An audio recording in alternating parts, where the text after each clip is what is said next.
Hello दोस्तों, तो कैसे हो आप। अमृता हॉस्पिटल जो कि फरीदाबाद में है, वहाँ पे आप सबका जाने का बहुत मन है, खास करके लड़कों का। रीज़न उसका एक ही है, क्योंकि वहाँ पे लड़कों को भी रहने के लिए आपको अकोमोडेशन मिलेगी। वहाँ पे आप आराम से रह सकते हो, बहुत ही कम पैसे में 1000 1200 1500 दे के आप वहाँ पे रह सकते हो। प्लस खाना पीना वहाँ पे, ये सारी चीज़ें वहाँ पे इंक्लूडेड होती है, तो बहुत अच्छा है अगर आप जाना चाहते हो। लेकिन वहाँ पे जाने के लिए आपके दिमाग में हमेशा ये चीज़ रहती है कि कौन कौन से क्वेश्चन आएंगे। तो आज की वीडियो में मैं आपको अमृता हॉस्पिटल का क्वेश्चन पेपर दिखाऊंगा। तो क्या क्या उसमें क्वेश्चंस आए थे वो सारे हम डिस्कस करेंगे। तो वीडियो के साथ शुरू से एंड तक जरूर बने रहना, क्योंकि आज की वीडियो में मैं आपको वो सारे क्वेश्चन सुन के दिखाऊंगा जो जो वहाँ पे पूछे गए थे। मे बी आप भी जब जाओगे तो आपको मोस्ट लाइकली यही क्वेश्चन पेपर आएगा, क्योंकि वहाँ पे एक स्कैनर उन्होंने लगा रखा होता है। एक एप्लीकेशन आपके फ़ोन में डाउनलोड करवाते हैं। जैसे ही आप एप्लीकेशन को डाउनलोड करते हो, उसको डायरेक्ट वो स्कैनर को स्कैन करते हो, तो आपके फ़ोन पे एक इनका क्वेश्चन पेपर ओपन हो जाएगा। तो वो सारे क्वेश्चन मैंने देखे हुए हैं। तो जो फर्स्ट क्वेश्चन है इनका ये है, the child sitting on chair in a playroom start to have tonic-clonic seizure with clenched jaw. What is the nurse best initial action? तो यहाँ पे स्टूडेंट ने डी वाला टिक करा है, कुछ कुछ इन्होंने राइट आंसर टिक करे, कुछ कुछ रॉन्ग आंसर टिक करे हैं, लेकिन वो हम सब देखेंगे कौन कौन से आंसर सही कौन से गलत। ठीक है, तो फर्स्ट वाला था attempt to open the jaw, place the child on her floor, call for assistant from staff, और लास्ट था place a pillow under the child head. तो इसका जो राइट आंसर यही था। तो मतलब बच्चे के सर के नीचे आपको पिलो दे देना है कि ऑक्सीपिटल पे जैसे बच्चा गिरता है, कोई उसके मतलब सर में चोट ना लग जाए, ऐसा कुछ। तो पेशेंट के हेड को मेन बचाने के लिए, बच्चे के हेड को बचाने के लिए हम नीचे पिलो रखते हैं। बाकी ये सारी गलत है, क्योंकि कभी भी सीजर पेशेंट को आते हैं किसी को भी, तो आपको ये सारी चीज़ें नहीं करनी, क्योंकि ये सब चीज़ों के साथ इंजरी हो सकती है पेशेंट को। तो उसके बाद जो नेक्स्ट क्वेश्चन है वो है, ए 5 month old infant develop severe diarrhoea and given IV fluid, what is the rational for the nurse that closely monitor the flow rate. Question जो मेन यही पूछ रहा है कि 5 साल का बच्चा है जिसको डायरिया हुआ है और उसको दबा के IV फ्लूइड चल रहा है। अभी नर्स को क्या चीज़ देखनी है, किस चीज़ के लिए क्लोजली मॉनिटर करना है फ्लो रेट को। उसके लिए जो पहली ऑप्शन दी है, लिमिटेड आउटपुट या replace loss of fluid, avoid IV infiltration and preventing cardiac overload. तो जो बच्चा होता है ना, उसको आप बहुत ज़्यादा हैवी फ्लूइड नहीं दे सकते, नहीं तो क्योंकि जितना फ्लूइड देते हो ना, सारा फ्लूइड हार्ट पे इफेक्ट डालता है। तो कोई अगर अडल्ट हो उनको आप फ्लूइड देते हो तो एक अलग चीज़ होती है, लेकिन बच्चों में फ्लूइड देने पे ज़्यादा फ्लूइड हार्ट के ऊपर ज़्यादा इफेक्ट डालेगा, जिसके साथ कार्डिक ओवरलोड हो जाता है। तो नर्स को किस चीज़ क्यों ध्यान रखना है, क्योंकि कार्डिक ओवरलोड को प्रिवेंट करना है, मेन यही चीज़ उसको ध्यान रखनी है। तो जो नेक्स्ट क्वेश्चन है वो है, a nurse is administration IV fluid to a dehydration infant, what intervention is most important at this time. तो जो फर्स्ट ऑप्शन है, continue to prescribe flow rate, monitor IV drop rate, calculating total necessary intake and maintaining the fluid at body temperature. तो इन सब में जो सबसे most important चीज़ क्या है वो है मॉनिटर द फ्लो रेट। तो हमेशा ना ड्रॉप रेट नर्स को पता होना चाहिए। ये नहीं है कि आपने फ्लूइड स्टार्ट करा है तो ड्रॉप रेट बहुत ही कम हो गया कैनुला की वजह से, क्योंकि बच्चों में हम ज़्यादातर छोटे वाले कैनुला लगाते हैं, तो छोटे वाले कैनुला की वजह से ड्रॉप रेट बहुत कम हो जाए या फिर एक्सेसिवली बढ़ जाए। तो ये दोनों चीज़ों का आपको ध्यान रखना है। तो मेन चीज़ इसमें ड्रॉप रेट का ही आपको ध्यान रखना होता है। ठीक है, नेक्स्ट जो क्वेश्चन है, the initial sign and symptom due to IV fluid infiltration. Infiltration का मतलब होता है वेन से बाहर निकलना। तो मतलब वेन में फ्लूइड नहीं जा रहा है, साथ में टिश्यूज़ में लीक होने लग जाए, तो उसको हम इनफिल्ट्रेशन बोलते हैं। सिम्टम्स क्या आएंगे, हाई डिग्री फीवर आएगा, या फिर चेंज इन फ्लो रेट, या फिर swelling, coldness, mild pain around the insertion site और redness around the insertion site. तो इसका जो राइट आंसर है यही है जो इन्होंने ऑलरेडी टिक कर रखा है। तो देखो, जैसे ही पेशेंट को इनफिल्ट्रेशन होती है, जो फ्लूइड लीक होता है, फ्लूइड की वजह से स्वेलिंग होती है क्योंकि बाहर टिश्यूज़ में फ्लूइड लीक होने लग जाता है, कोल्डनेस होती है क्योंकि फ्लूइड ठंडा होने की वजह से, और बॉडी का टेम्परेचर थोड़ा सा गर्म होता है, इसलिए फ्लूइड की वजह से उस साइड पे आपको कोल्डनेस फील होगी। इसके साथ साथ mild pain, mild to moderate भी हो सकती है पेन, क्योंकि जिस इनफिल्ट्रेशन के साथ पेन और ज़्यादा बढ़ जाती है इंसर्शन साइट पे। ठीक है, बाकी हाई डिग्री फीवर तो नहीं आएगा क्योंकि कोई साइन ऑफ इन्फेक्शन नहीं है। फ्लो रेट चेंज होगा, लेकिन चेंज नहीं, ये तो कई बार बंद भी हो जाता है। फ्लो रेट कम होना कोई साइन एंड सिम्टम नहीं है। रेडनेस एक साइन सिम्टम है, लेकिन रेडनेस आती है उसके बाद। तो इसके लिए राइट आंसर इसका है C। नेक्स्ट है, during blood transfusion the most important nursing responsibilities. During transfusion क्या क्या रिस्पॉन्सिबिलिटीज़ है नर्स की जो मोस्ट इंपॉर्टेंट है। तो इन्होंने फर्स्ट वाले पे टिक कर रखा है। पहले हम ऑप्शंस देख लेते हैं। Draw a sample from the patient before each unit is transfused, मतलब हर यूनिट ट्रांसफ्यूज होने से पहले पेशेंट के सैंपल लेने। Warm the blood to the body temperature to prevent chilling. उसके बाद है run the blood at slower rate during the first few minutes of the transfusion. Next है maintain patency of the IV catheter with dextrose solution. तो देखो जो first वाला है ये तो है गलत। गलत क्यों है? क्योंकि सबसे पहले तो ये है कि क्वेश्चन में पूछा है ड्यूरिंग ब्लड ट्रांसफ्यूजन, तो ये जो इसमें लिखा हुआ है कि हर ब्लड ट्रांसफ्यूजन से पहले ब्लड लेना है, तो ये तो वहीं पे गलत हो गया। दूसरी चीज़ है वार्म द ब्लड, है ना, ये भी बिफोर करने वाला है, ये ड्यूरिंग वाला नहीं है। और ये जो सी वाला आंसर है ये राइट है, क्योंकि ब्लड को हमेशा स्टार्टिंग में हम 10 ड्रॉप पर मिनट के हिसाब से देते हैं, मतलब बहुत ही स्लोली। स्टार्टिंग में हम हमेशा स्लो रेट पे देते हैं, ठीक है। उसके बाद ये जो लास्ट वाला है ये भी ऑप्शन गलत है। जो नेक्स्ट हमारा क्वेश्चन है which type of solution cause water to shift from the cell to plasma. तो इन्होंने ये मेन पूछा है कि कौन सा सोल्यूशन है जिसकी वजह से वाटर जो है सेल से प्लाज्मा में शिफ्ट होता है। 4 ऑप्शन दे रखी है, एल्कलाइन, आइसोटोनिक, हाइपो और हाइपर। तो इसका जो हाइपरटोनिक है ये राइट आंसर है, उन्होंने राइट आंसर टिक कर रखा है।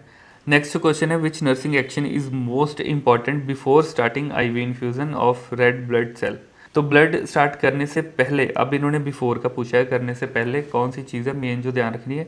पहला है weight of the patient, baseline, weight patient का चेक करना है या फिर finding out whether the 18 gauge cannula is being used, मतलब 18 गॉज का कैनुला लगा हुआ है या नहीं। Checking the HP and HCT level, या फिर clearing the existing tube with 5% dextrose. तो इसमें देखो इन्होंने बिफोर का जो पूछा हुआ है कि कौन सा मोस्ट इंपॉर्टेंट है, वो है ये वाला ऑप्शन।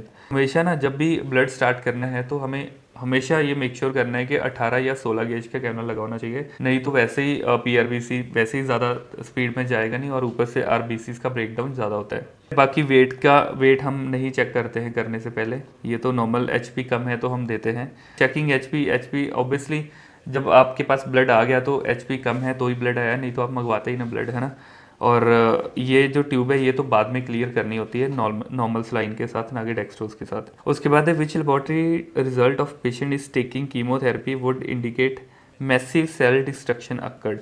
कौन सा ऐसा ब्लड टेस्ट है जो हमें बताएगा कि कीमोथेरेपी की वजह से मैसिव सेल डिस्ट्रक्शन हो रहा है बॉडी के अंदर। 4 ऑप्शन दी है, increase uric acid in the blood, decrease uric acid in the blood, decrease BT bleeding time, और हाइपरनेट्रीमिया। तो हाइपरनेट्रीमिया का आपको पता है कि सोडियम का बढ़ जाना। 4 ऑप्शन दिए, तो 4 ऑप्शनों में से फर्स्ट वाली जो ऑप्शन है ये बिल्कुल ठीक है, क्योंकि जब भी सेल की डिस्ट्रक्शन होगी तो हमेशा वो यूरिक एसिड बढ़ाएगा, है ना। तो इसमें ये राइट आंसर है, इंक्रीज यूरिक एसिड। तो उसके बाद जो नेक्स्ट क्वेश्चन है वो है which of the following is screening method of cancer cervix. तो स्क्रीनिंग मेथड कौन सा है ना, स्क्रीनिंग के बारे में इन्होंने पूछा है।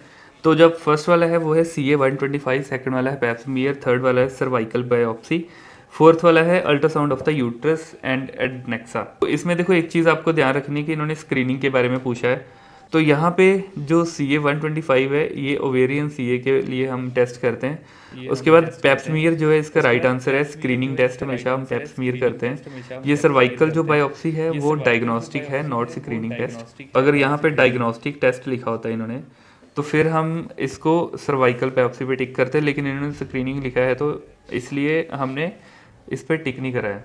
तो इसके बाद जो नेक्स्ट क्वेश्चन है वो है light rays entering in the I is controlled by. जितनी भी लाइट आंखों में आ रही है वो किसके द्वारा कंट्रोल होती है। तो 4 ऑप्शन है, प्यूपिल है, आइरिस है, कॉर्निया है, लेंस है। तो आइरिस इसका राइट आंसर है।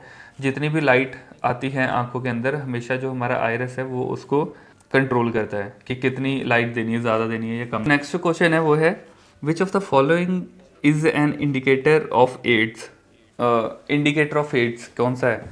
तो इसमें 4 ऑप्शन है, CD4 count lower than 1000, CD4 count lower than 600, CD4 cell lower than 400 और CD4 सेल लोअर देन 200। तो 200 वाला जो है राइट आंसर है, क्योंकि जब भी आपको किसी भी मरीज को एड्स होती है तो सबसे पहले हम उनके CD4 काउंट चेक करवाते हैं कि कितने हैं। अगर लेस देन 200 है तो उससे आपको पता चल जाएगा ये, क्योंकि मेन इंडिकेटर होता है। उसके बाद जो नेक्स्ट क्वेश्चन है which of the following nursing intervention is appropriate when IV infusion infiltrate. Infiltrate वही जब वेन से बाहर फ्लूइड लीक होने लग जाता है, तो कौन सा नर्सिंग इंटरवेंशन उस टाइम पे अप्रोप्रिएट होगा, है ना। तो इन्होंने 4 ऑप्शन दी है, elevate the site, discontinue the infusion, attempt to flush tubes और अप्लाई वार्म मॉइस्ट कंप्रेस। इसका जो राइट आंसर है वो है डिसकंटिन्यू द इन्फ्यूजन। तो जब भी पेशेंट को इन्फिल्ट्रेट, जब मैंने जैसे आपको पहले बता दिया कि जब भी फ्लूइड लीक होता है तो ये तो कॉमन सेंस है, हमें पहले ही पता चल जाता है कि यार स्वेलिंग हो रही है तो ये कैनला सही नहीं। आपको इन्फ्यूजन को बंद करना है, जो भी चल रहा है चाहे फ्लूइड है, उसके बाद आप मतलब जो भी कंप्रेशन देना है या जो भी करना है वो उसके बाद करते हो, या साइट एलिवेट करनी है वो उसके बाद करते हो। ठीक है, ये अटेम्प्ट वाला जो है ना ये तो गलत है, आपको फ्लश नहीं करना होता है, क्योंकि और ज़्यादा फ्लश करोगे तो और ज़्यादा, क्योंकि वो तो ऑलरेडी इनफिल्ट्रेट है, बाहर जा रहा है, वेन में तो जा ही नहीं रहा है फ्लश, है ना, तो करने का कोई फायदा नहीं है। सबसे पहले डिसकंटिन्यू इन्फ्यूजन। वीडियो काफ़ी लंबी हो रही है और अभी काफ़ी सारे क्वेश्चन हैं जो कि पड़े हुए हैं जो मुझे आपको बताने हैं, तो लेकिन फिर भी मैं कोशिश करता हूँ 2-4 और क्वेश्चन इसमें ऐड करूँ। बाकी अगर आपको ये सारे क्वेश्चंस का राइट आंसर और सब चीज़ें चाहिए और अलग अलग हॉस्पिटल्स के क्वेश्चन पेपर के एक्सेस चाहिए, तो उसके लिए आप मेरा कोर्स ज्वाइन कर सकते हो। कोर्स की डिटेल मैं सारी डिस्क्रिप्शन में डाल दूंगा और नीचे आपको व्हाट्सएप का नंबर फ्लैश होगा, उस पर आप डायरेक्ट मुझे मैसेज करके अगर आपको कोर्स ज्वाइन करना है तो बता सकते हो। कौन कौन से हॉस्पिटल में वैकेंसीज है मैं आपको उसी हॉस्पिटल में इंटरव्यू देने के लिए भी भेजूंगा, यहाँ पे वैकेंसीज हो विद रेफरेंस, आपकी आराम से इंटरव्यू क्लियर हो जाएगी। आपको कोई इतनी टेंशन लेने की जरूरत नहीं है कि दिल्ली में वैकेंसीज है या नहीं है, वो मैं देखूंगा कि किस में वैकेंसीज है और आपको किस में भेजना है। तो कोर्स ज्वाइन करने के लिए नीचे व्हाट्सएप पे आप मुझे डायरेक्ट मैसेज करके बता सकते हो, मैं बाकी की डिटेल आपको वहीं पे शेयर कर दूंगा। नेक्स्ट क्वेश्चन है the recommended sequence of removal personal protective equipment on leaving patients room. Patient के रूम से निकलने के टाइम पे आपको जो अपने पर्सनल प्रोटेक्टिव इक्विपमेंट है वो किस सीक्वेंस में उतारने हैं। तो ऑप्शन फर्स्ट है गाउन रिमूव करना है पहले, उसके बाद ग्लव रिमूव करने हैं, ग्लव रिमूव करने हैं पहले फिर गाउन करना है, या फिर पहले मास्क रिमूव करना है फिर ग्लव करने हैं, या फिर ग्लव पहले रिमूव करने हैं फिर मास्क रिमूव करना है। तो देखो इसमें ना अगर ये फर्स्ट वाली ऑप्शन को आप देखोगे तो गाउन पहले रिमूव करना है, ग्लव बाद में रिमूव करने हैं, तो ये आंसर राइट है। क्योंकि क्या होता है कि जैसे मान लो आप पेशेंट्स के पास से आगे आए हो, डॉफिंग एरिया में आए, यहाँ पे आपने वो सारा सामान गिराना है, तो जो आपने गाउन पहन रखा है ना, सबसे पहले आपको, क्योंकि आपके जो ग्लव है वो भी डर्टी है ना, मतलब पेशेंट के कांटेक्ट में आए हैं, तो और आपका जो गाउन है वो भी पेशेंट के कांटेक्ट में आया है। अभी इन हाथों से आप जब गाउन को निकाल दोगे तो गाउन भी आपका डर्टी था, वो भी डर्टी था, दोनों निकल गए। उसके बाद जब ग्लव आप उतारते हो ना, क्योंकि अब इन्फेक्टेड आपके ग्लव ही रह गए, तो ग्लव आप ऐसे सीधा नीचे से करोगे और ऐसे खींच दोगे, और इसी के साथ फिर दूसरा भी, तो वही एक सही तरीका है ये दोनों चीज़ों को निकालने का। तो इसका राइट आंसर है फर्स्ट वाला। इसके बाद जो नेक्स्ट क्वेश्चन है, what is the most effective way to boost nutrition during cancer treatment. तो कैंसर ट्रीटमेंट के टाइम पे कौन सा मोस्ट इफेक्टिव वे है अपने न्यूट्रिशन को बूस्ट करने का। तो ऑप्शंस में है एक्स्ट्रा वाइटमिन्स, बी है डाइटरी सप्लीमेंट, सी है eat frequent small meal and consistent of nutrient rich food, और लास्ट है ऑल ऑफ द अबव। तो इसका राइट आंसर यही है ऑल ऑफ द अबव, क्योंकि कैंसर के ट्रीटमेंट के लिए आपको ये सारी चीजें हैं जो चाहिए होती है। तो आज की वीडियो बहुत लंबी हो गई है, तो आज की वीडियो के लिए बस इतना ही है। तो बाकी जो क्वेश्चन है वो फिर कभी मैं आपको बताऊंगा। बाकी अगर आपको कोर्स ज्वाइन करना है तो फिर तो आपके सारे ही हॉस्पिटल्स के क्वेश्चन पेपर का एक्सेस मिल जाएगा। आपको कोर्स ज्वाइन करना है तो व्हाट्सएप पे डायरेक्ट मुझे मैसेज कर सकते हो। इसके साथ साथ अगर आपको होम केयर में वैकेंसीज के लिए पूछना है या होम केयर के लिए ज्वाइन करना है, तो मैंने नीचे एक व्हाट्सएप के ग्रुप का लिंक डाल रखा है, वहाँ से डायरेक्ट आप उसको ज्वाइन कर सकते हो, और वहाँ पे बहुत सारी होम केयर की वैकेंसीज आती रहती है। इवन डे केयर में भी आती रहती है, किसी को इंजेक्शन लगा दिया, किसी को IV फ्लूइड दे दिया, किसी को कोई एंटीबायोटिक्स लगा दिए। तो हम मिलते हैं नेक्स्ट वीडियो में, तब तक के लिए बाय बाय।